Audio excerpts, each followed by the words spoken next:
All right, let's get to know this week's opponent. Obviously, a really unique schedule. This was a game that was supposed to be played Saturday and then Sunday, now being played Wednesday. So, buys us extra time to bring in somebody who knows SMU, covers SMU really well. Jordan Hofeditz for 24/7 Sports and PonyStampede.com is joining us to give us everything we need to know about SMU. Jordan, thanks for taking some time, man. How are you? I'm good. Thanks for having me, guys.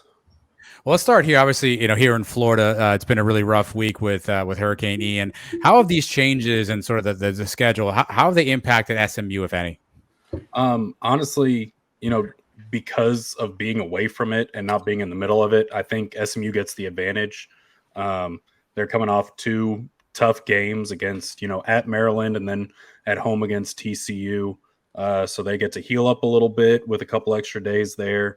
And then obviously, there's been some weirdness with the schedule, but they haven't been the ones that have actually had to worry about, leaving or really any family that might be nearby. So I think they've kind of had the advantage of it all just kind of being away from it a little bit. Well, you mentioned the schedule. Obviously, SMU was a team coming into the season that I think there were some high expectations, coming off of back-to-back losses. Obviously, out of conference, one to Maryland rather, and one to TCU. Where's this team at, sort of mentally? Where's this team at, sort of from a cohesive perspective, coming off two straight losses like that? I think if Coach Lashley has talked a ton about this, but I think if they had played bad or if they had gotten blown out, or again, they were two games where they were underdogs, so they weren't expected to win either. You go to Maryland, you lose by 7 in a game where you felt like maybe you should have won, you're disappointed. Well, then Maryland turns around, goes to number 4 Michigan, only loses by 7 in the Big House, takes Michigan State down. They're now receiving votes. And I think same thing with TCU. You didn't really know what TCU was. So to see them kind of jump out to that 28-7 lead, you kind of get that feeling in the pit of your stomach. And then SMU fights back, and it's a one-score game. You aren't really sure what to feel about it. And then you see what TCU does to Oklahoma the next week, and you're like, well, maybe 28 points in the first half wasn't so bad if the Sooners are giving up 41 on them. And, maybe, Max Duggan isn't, the guy from past years that's kind of, that lost the job to Chandler Morris that then got it back from an injury. And so I think internally they talked a lot about feeling like they're right there. They're playing good teams competitively. And then I think in the last couple of weeks, kind of the nation saw that a little bit and just kind of got some of that outside perspective that just kind of solidified what they sort of thought about it already. We saw what you guys could do last year. You beat us up really good over there in Dallas. Tanner Mordacai is a very good quarterback. Who are the other guys out there that are going to help him out on Wednesday night? Who are the guys that we should be looking out for? Offensively, number 11, Rashee Rice. He's been kind of a guy that's played behind some NFL guys during his career at SMU. He played in the slot last year with a couple, Danny Gray, that was a 3rd-round pick by the 49ers, was on the outside. On the other side was Reggie Roberson, who was, picked up by the Titans. I think is now with the Bears right now on their practice squad. So he's finally now on the outside and has a chance to show what he can do.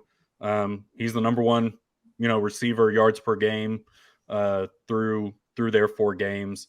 He's drawn pass interference penalties. He's been a matchup where teams have been putting their number 1 defensive back on him, and he's made him look pretty pedestrian/bad.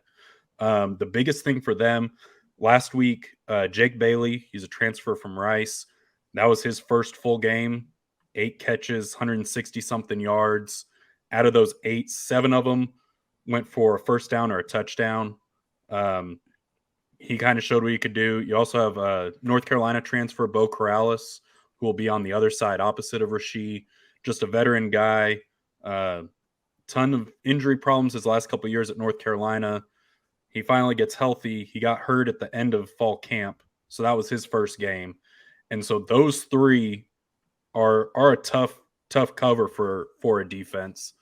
Running back wise, the running game has been kind of a source of contention between the coaching staff and some of the onlookers. The coaching staff has been somewhat pleased with it. The numbers haven't been great. It's a lot of hard fought 3, 4, 5 yard runs. They haven't really broken anything, minus one big touchdown against FCS Lamar.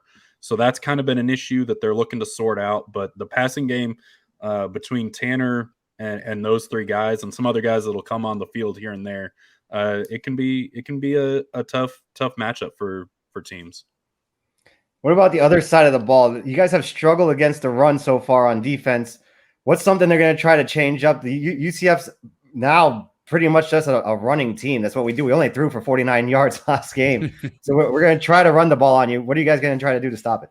Well, I think part of those numbers are what the defense has tried to do in taking away some other things. But they have. And where TCU really took advantage of things was the run game and big plays in the run game. I think late in the game, they had the 60-something yard touchdown that really ended up putting the game away.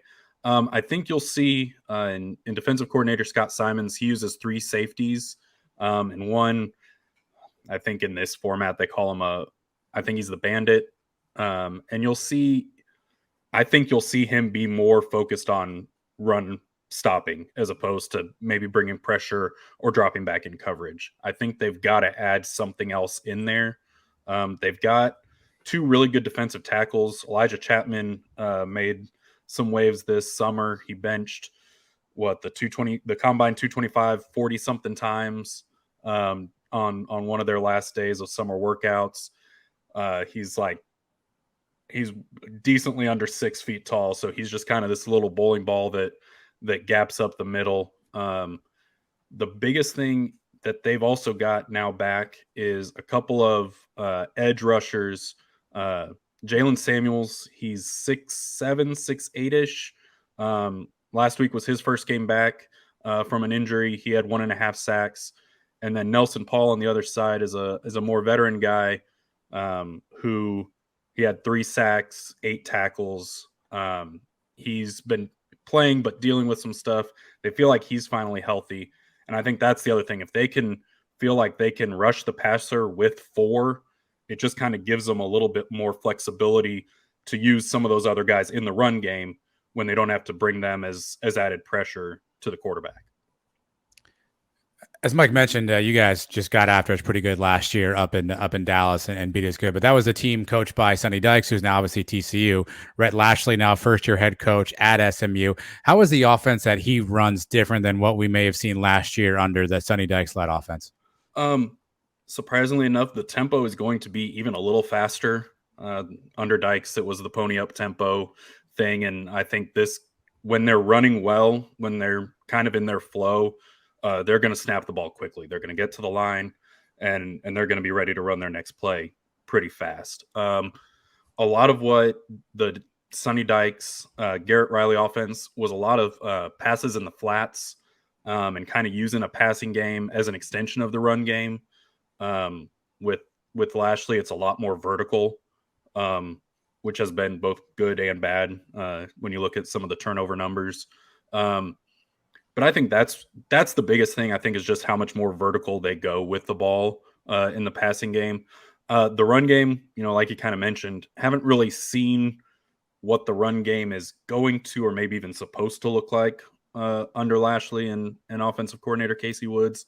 I think what they would like to be is kind of a 2-back, rotation that can find a way to get you those short yardage when you need to, but also be able to bounce to the outside and break something off. And that's what they've been missing these last couple games. Obviously, the guy calling the shots, Tanner Mordacai, a great quarterback. We saw him play last year. He's playing really well this year. Already got 12 touchdowns on the season.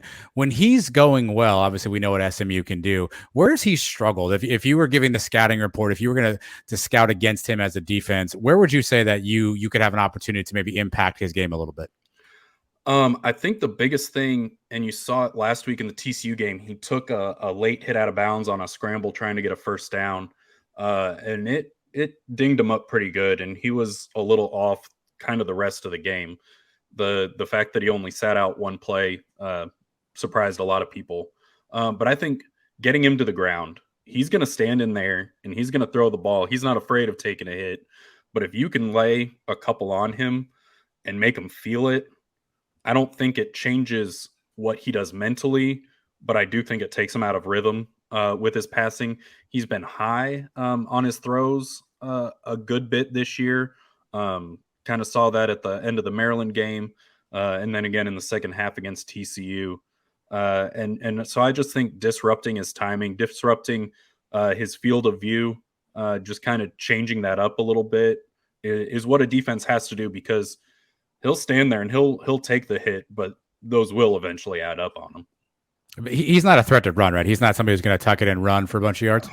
Not necessarily for. I mean, he's no Plumlee on that one, Sure. but he is surprisingly mobile. For looking at him, he's not going to, one Mississippi, two Mississippi tuck and run. It'll be a last resort for him, but he can get some yardage when he does decide to take it himself. It's a new era of football now we're going through, and I think every team's going to experience this. But just news today, 4 guys. Is it 4 guys that are entering the transfer portal now for SMU? Yeah, who are these guys? Is this just guys that weren't on the depth chart anyway, or these are important players? Well, I was going to say, depending on who you're reading, it's either 2 or 4. The 2 that are kind of agreed upon on both sources, Roderick Daniels and Chase Cromartie. Daniels is pretty far down the wide receiver depth chart, especially now that he kind of plays in that same slot spot that Jake Bailey's in. So especially now that Bailey's healthy, he's kind of the third option there now. Because along with Bailey and Corrales, they also brought in Teddy Knox from Mississippi State and Moochie Dixon from Texas. And so he was a returning guy, a lot of promise, and I think probably the coaches still feel pretty high on him. They just have a lot of guys who are above him on the depth chart. Same thing with Cromartie a little bit. He's in a defensive backfield that they brought in a lot of guys to kind of fix some of the issues that were there a year ago in a secondary that got beat up a little bit. As far as the 2 other guys that I think On3 had, but the Morning News didn't have, the big one is Isaiah Nwokobia.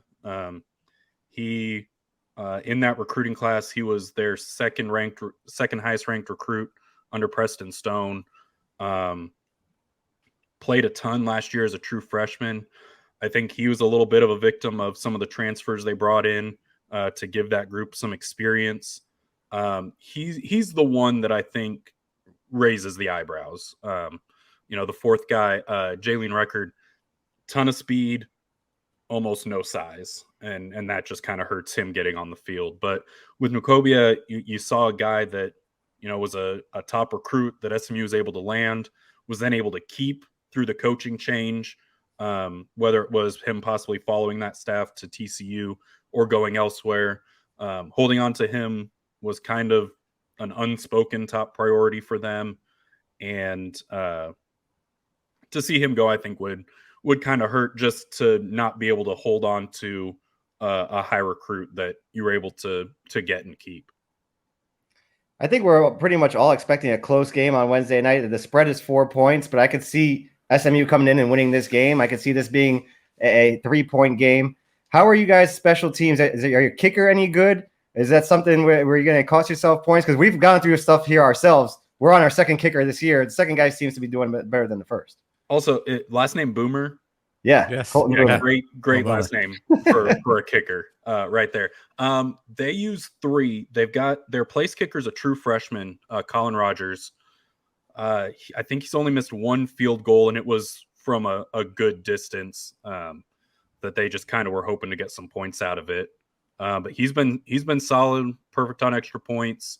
Their punter, Ryan, and I'm not going to try and butcher his name, transfer from Texas that they brought in, who had some good years there. I think was a guy finalist one year. He's had some injury problems, but he's been huge.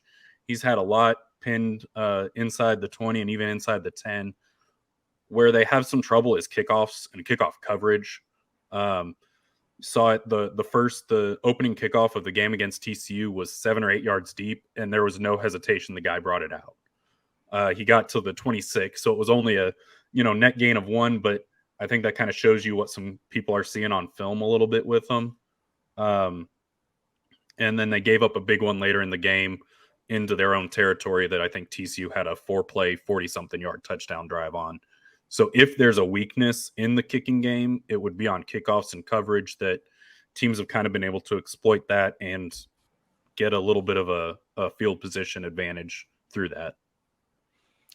Not sure how much of UCF you've had a chance to watch this year, but offensively, what about UCF would scare you as a SMU player, SMU fan? Is there anything specifically that you kind of have seen or witnessed on tape, or at least in the box score, that would give you concern if you're SMU? Speed. I think the coaches have harped on it a ton, and you look at if the coaches are really talking about it, that they might be over exaggerating some things here and there, but they played a Maryland team with a ton of speed and a TCU team with a ton of speed. So for them to come out and say that they really believe that there's more speed on this UCF team than either of those, I think says something. I think and Plumlee being a veteran quarterback, I think you saw it a little bit with TCU and Duggan, who's started a ton of college games, that he didn't get rattled.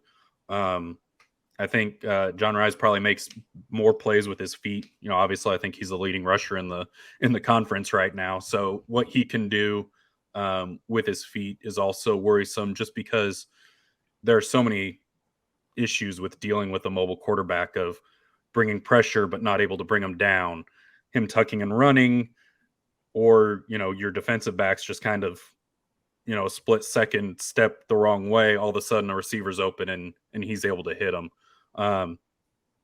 So I think speed. I think it'll be interesting going up against a defense or an offensive line the size of UCF's. I mean, you don't see too many go 6'7" and 6'10" on the tackles, because that's one of the things that SMU has a bit of size on the edge that they've kind of been able to take advantage of with using their wingspan and stuff. So if that's kind of negated a little bit, it'll be interesting to see if they can bring the same kind of pressure, going size versus size instead of a 6'7" defensive end going up against a 6'2", 6'3" offensive lineman.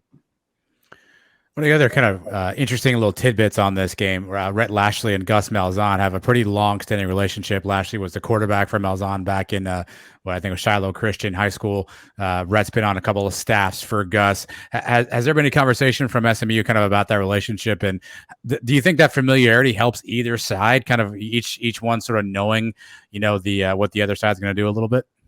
Yeah, I think Lashley talked about Malzahn got to Shiloh Christian when he was in 7th grade. So, I mean, you talk about a coach that's not quite 40 yet, and a relationship that started when he was 12, I guess is about how old you are in 7th grade. And, was his head coach for a couple years, was, I think, Malzahn was offensive coordinator at Auburn when Rhett was a GA. Then they go to Arkansas State, where Rhett's his OC, and he's his OC again when they go back to Auburn. So I think, there were discussions about, they talked a few times this offseason and not at all about football, and that was kind of off limits, knowing that this game was coming after he was hired.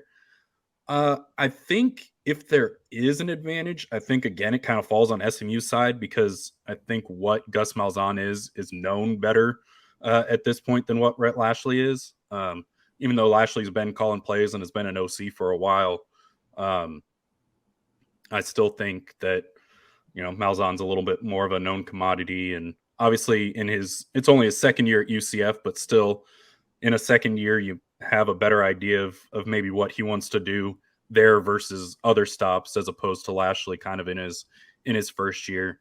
In talking about some things, Lashley brought up, he'd talk about a running back or a receiver, or what Plumlee does. And, after that, he'd say, which is what Malzahn wants in his style of offense. So I think he does know him pretty well. But, as a mentor, as a former coach and boss, I think Malzahn probably has a pretty good finger on the pulse of what Lashley does. I think Lashley said that his offense kind of the foundation was built under what Malzahn does, and then he, branched it out into his own thing. But I think anytime you have two guys that have known each other through football as well as they have and for as long as they have. I think there's got to be some familiarity, and I think maybe you'll see a little cat mouse with them a little bit to maybe try and do something out of the norm, just to throw the other one off and throw off the defense that might be set to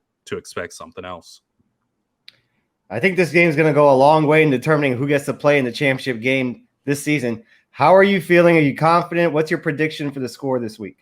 I agree. I see it being close. I certainly don't see SMU blowing them out. Not in their home stadium, no matter what the crowd is going to be like for a Wednesday night game. I've gone back and forth on this coming into the season. I would have said maybe UCF by a touchdown or two. I think what SMU's shown being able to fight maybe takes that down to 3 or 7 points. But until SMU shows me that they can finish a game and do the things at the end of the game that they need to do to win, I'm not sure I feel comfortable picking them to win in a game like this. I'd say anywhere from 3 to 7 points on UCF, getting a little bit of a home field advantage and just facing an SMU team that hasn't quite flipped that switch, that final switch to kind of get where they need to go. And what's the fan base like right now? I mean, UCF, Cincinnati, Houston, we're leaving. We're going to the Big 12. You guys kind of sticking around there with some new teams coming in. I mean, you can't be thrilled about it. But I see that you guys are investing a lot of money. The NIL stuff, you guys are not shying down that way. So I'm sure plans to move on at some point. But what's the fan base like? Are they enthusiastic about the program right now? How's it going? It's a pretty broad spectrum.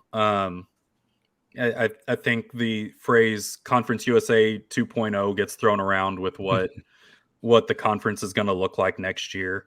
If you are a glass half full kind of person, you say, okay, fine, then go out and win a couple conference championships. Do something this team hasn't done since the 80s.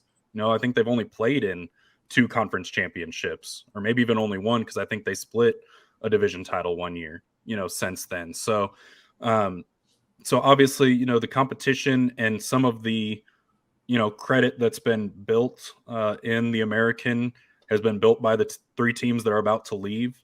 And I think that'll hurt some of that, Power 6 talk and that Power 6 kind of feel to it. But at the same time, if SMU does end up playing in this conference for a long time or for an extended period of time, I think it's a chance to, run up some conference championships, win some division titles, host conference championship games, something they haven't been able to do the last few years. And then there are the people who desperately need the Pac-12 to expand to outside of other Power 5 schools and to pick up SMU, whether it's SMU's got strong academics that fits the Pac-12 mold. It's got strong, the Olympic sports, swimming and diving strong, those types of things that the Pac-12 schools seem to like. There's a lot of talk of, getting them into Texas and from just a recruiting standpoint, from a eyes on the TV standpoint. So I think it's going to be interesting. I think there will be disappointment if the Pac-12 comes out and says we're going to sit at 10 for a year or two and just kind of see what happens. I think there will be a lot more than disappointment if the Pac-12 expands and SMU's left out of that. But I think what you've seen from the NIL deals, from the $100 million end zone work that they're going to start this offseason, you see that they are kind of finally doing what people have been asking them to do, which is put money into the program.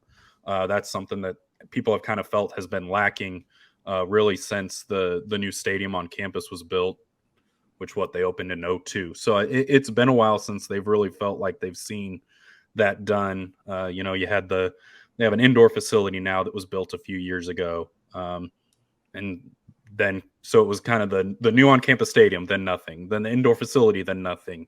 And this is kind of the first time you've really felt like they're kind of stacking one thing on top of another. And whether that's to better their chances at a Power 5 invite or to try and dominate whatever conference they are in, I think, the fan base is pretty much on on both ends of the spectrum of it's either the end of the world or something really good is about to happen.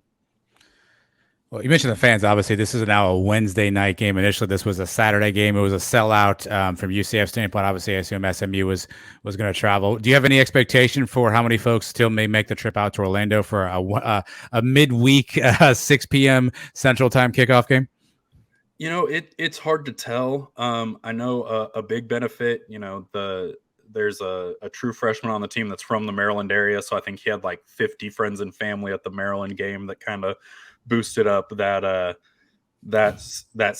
section a little bit. I don't know. I don't know how much all of especially the second move. I think if maybe it had gone from Saturday to Wednesday immediately, that more people might have who had plans to go would have stuck with it.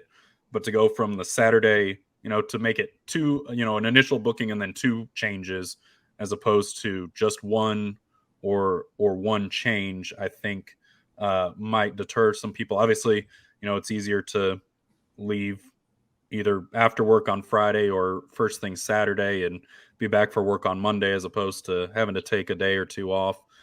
I really don't know. I think if you look at the road games, this is one people should have circled. It's one outside of Maryland. There are two driving road trips with Tulsa and the opener against North Texas. The other, quote unquote, good one, they go to New Orleans to play Tulane, but that's an already scheduled Thursday night game. So you'd kind of have the same issues. Short answer, really long. I really don't know. I hope that, there is some alumni base in Florida. So I think they should be able to get some people there, but to put an expectation on it, I just don't know. I'll wrap up with this one. Obviously, weather, no joking matter. We've dealt with a bunch here in Florida. And I know in the Dallas area, there was a bunch of weather back in August, but there was a viral video of the stadium where the 15-yard line had bubbled up and formed some sort of a mound. Is everything okay at this stadium now? Is everything kind of all worked out there? Is everything back in level at Gerald Ford Stadium? Yeah. It's all under control. That picture that got posted made the rounds pretty quickly. And of course was, some pretty good fodder for some close rivals, especially with the UNT game being the season opener. And then obviously you don't need much to get something going between SMU and TCU. But yeah, they brought the turf people out that inspected. I actually don't know if there was a fix that they did or replacement, but the company came out and did a full inspection and gave it the full 2 thumbs up before that Lamar game. They brought out Dr. Pimple Popper and just kind of like poked a hole in that thing. Well, I know the mound went away pretty quickly. Pretty much once the rain stopped, it was gone. But obviously that is not something that is supposed to happen for any period of time, let alone while it's raining. That's kind of why you bring in those sorts of systems to avoid that. Well, Jordan, we appreciate you taking some time to join us. Where can people find out more about your work? Where can people follow along with you? Well, I cover SMU for 24/7 Sports. The SMU site is ponystampede.com. We've got message boards. We've got articles, everything you could want, schedules, rosters. Obviously, it's heavy on recruiting with 24/7. Also, Twitter at J Hofeditz. Pretty much everything gets posted there. And that's pretty much it. Awesome. Thanks for joining us. Thanks for taking the time, man. Hopefully we have a nice game on Wednesday, and hopefully we can catch up soon. Thanks, guys. Looking forward to it.